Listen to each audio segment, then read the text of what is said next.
Utopía.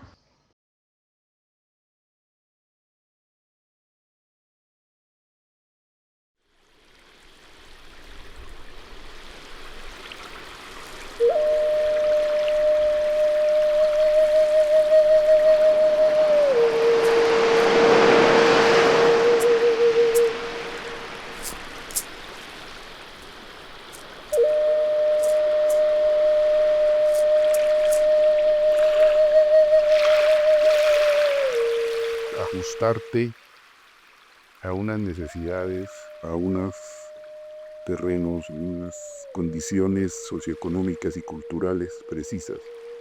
Haces harto. Porque las cosas, para que vivan, para que subsistan, necesitan estar asentadas en su sitio, tener los pies sobre la tierra. Es por donde llega la savia y todas estas cosas. No es copiando modelos forasteros, ni mucho menos, sino encontrándolos aquí. Y eso pues necesita una buena cultura para poder distinguir. Y esa cultura no la acabas de perfeccionar nunca.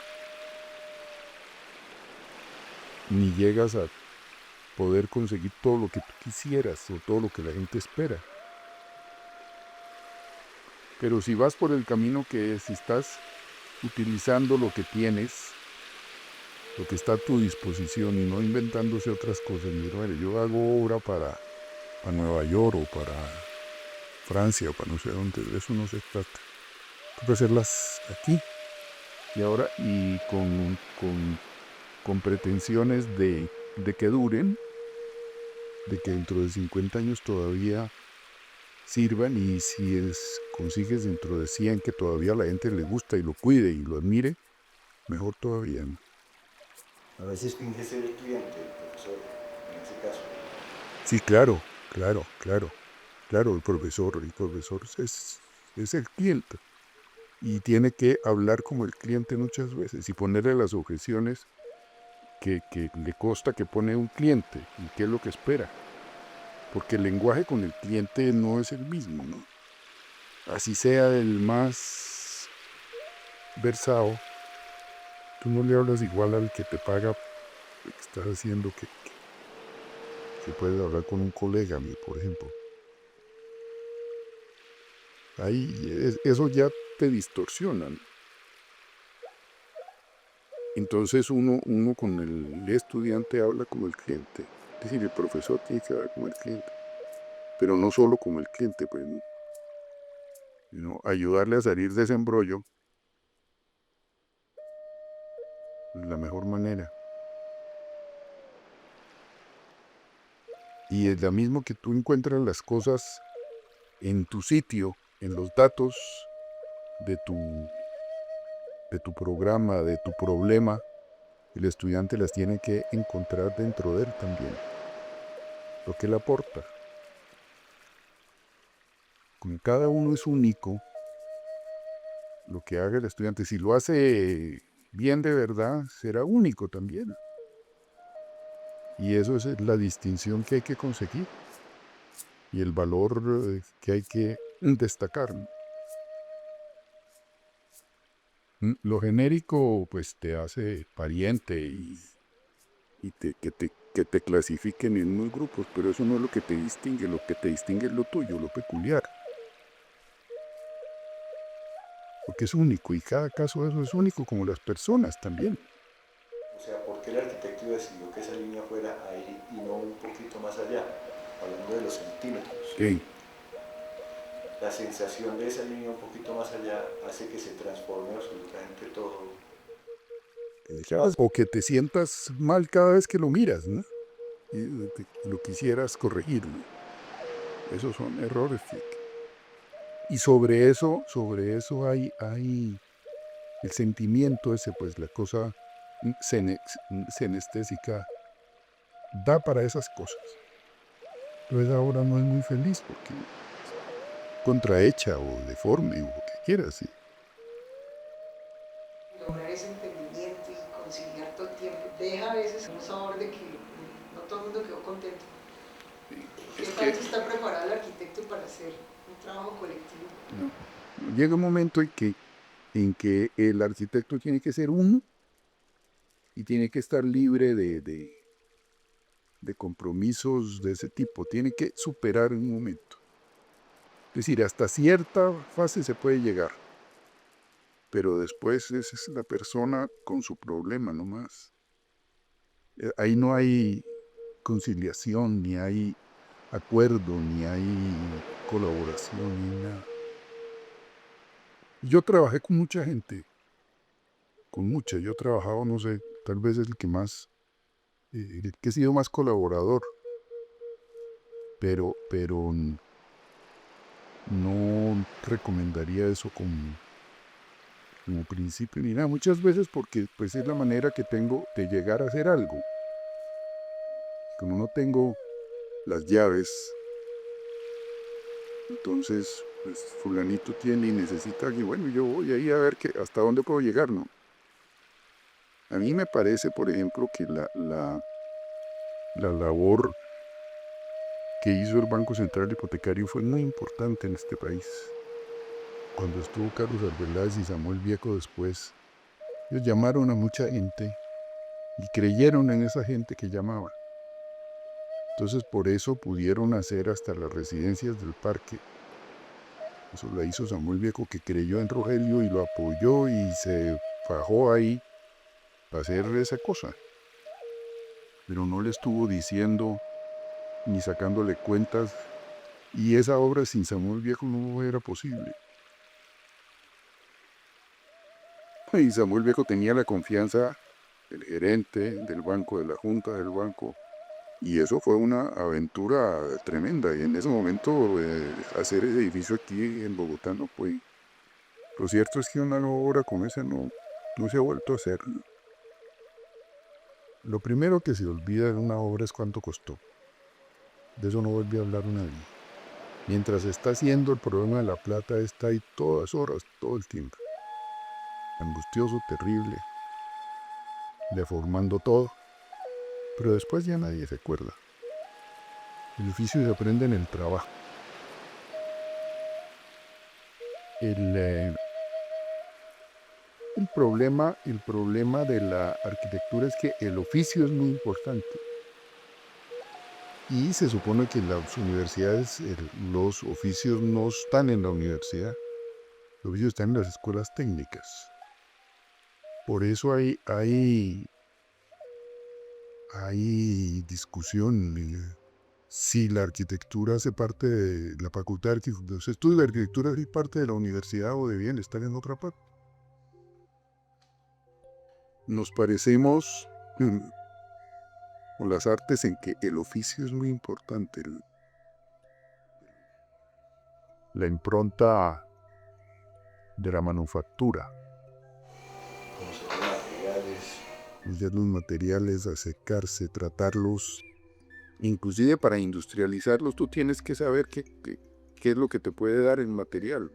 Yo en eso fui un afortunado porque me tocó muy joven ver trabajar a Gabriel Serrano, que las sabía todas.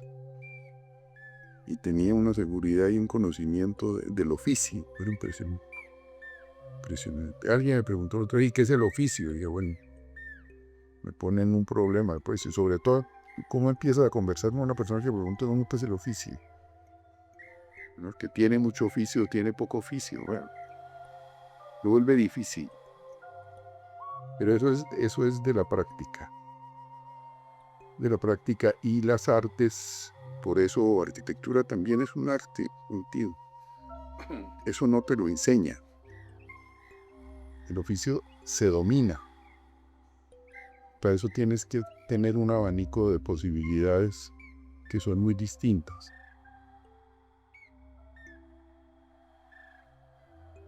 Una cosa de Christian de Port-Saint-Parc, que dice, la arquitectura y el espacio tienen como especificidad escapar al lenguaje. Es su misma razón de ser La forma es un pensamiento que no pasa por el lenguaje. Todo esto no se sostiene por la palabra, sino esencialmente por la medida. Yo creo en eso. Creo como con otras citas que tengo aquí, Le Corbusier dice que la diferencia entre la buena y la mala arquitectura a menudo es de unos pocos centímetros. Y Gillo Dorfles dice que la arquitectura, en su clasificación, es el arte de la medida.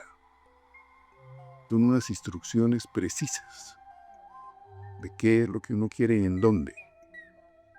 Tamaño, aspecto, todas esas cosas. Pero el plano es...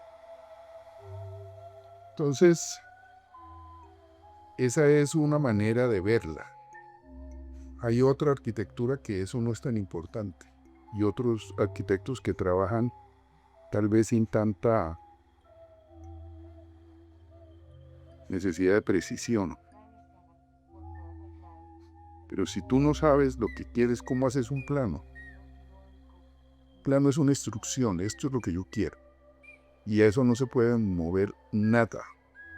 Que además de que todo está encadenado, tú lo quieres así por varias razones, no sé cuántas. Debe ser más de una razón para definir una dimensión. No siempre es funcional. Las veces que se necesita por el sentimiento, ¿no? Entonces ese pensamiento que no pasa por la palabra, sino que de una vez es dar unas formas, buscar la cosa más. Eso lo tienes que sentir.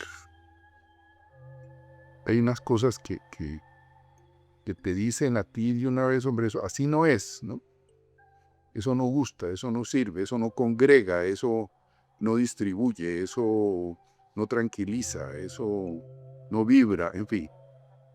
Eso lo tienes que percibir de antemano. Eso pues es un aprendizaje muy largo, pero creo que se parte de alguna sensibilidad especial, ¿no? Yo creo que no todo el mundo puede ser arquitecto, ni le pueden enseñar a la persona a ser arquitecto, ¿no? Puede hacer arquitectura bien hecha, en fin, y encontrar su sitio dentro de los oficios de la arquitectura, que son muchos. Una obra es una cosa muy compleja y cabe en distintos enfoques, ¿no? Yo creo en eso, he creído toda la vida, que la persona de la obra, pues de manejo de personal y de cuidar que la obra esté limpia, que no se gasten mal las cosas, entonces es otra persona, que no soy yo. Y eso se necesita. Pero el arquitecto es quien define, es como llamaron en un momento los form givers, los que dan las formas, los que dicen esto es así. La figura, la imagen final es la que el arquitecto da, si lo dejan. Porque fuera de las autoridades y las normas y no sé qué, el cliente a veces no le importa o no te entiende, o no sé qué, y el constructor se cree que sabe más que tú. Porque la cosa no es nada fácil. Y a medida que pasan los años es más difícil. Eso no se vuelve más fácil, sino más complicado. Tú tienes más requisitos, más requerimientos. Y quieres trabajar en un estado más alto, digamos.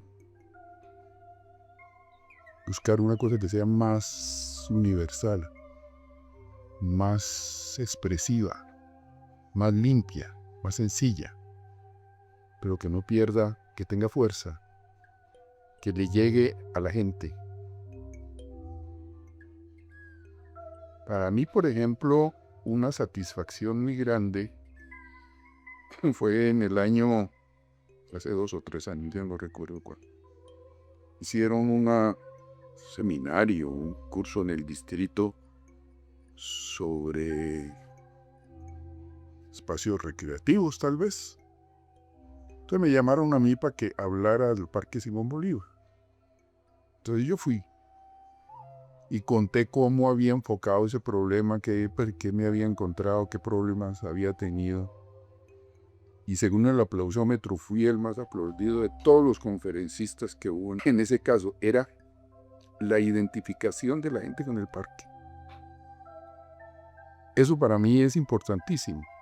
Si el parque es bueno, es malo, es feo, es bonito, si sale bien en las fotos, hasta la gente se hizo dueña del parque. Y eso no era fácil. Y eso sin una encuesta, sin preguntarle a nadie, si usted quiere un parque, ¿cómo se le ocurre que debe ser? Esas pendejadas que dice la gente que hace esos estudios socioeconómicos y no sé qué. No, la gente se ha identificado mucho con eso. Y no es como identificación genérica, sino ahí como está, ¿no?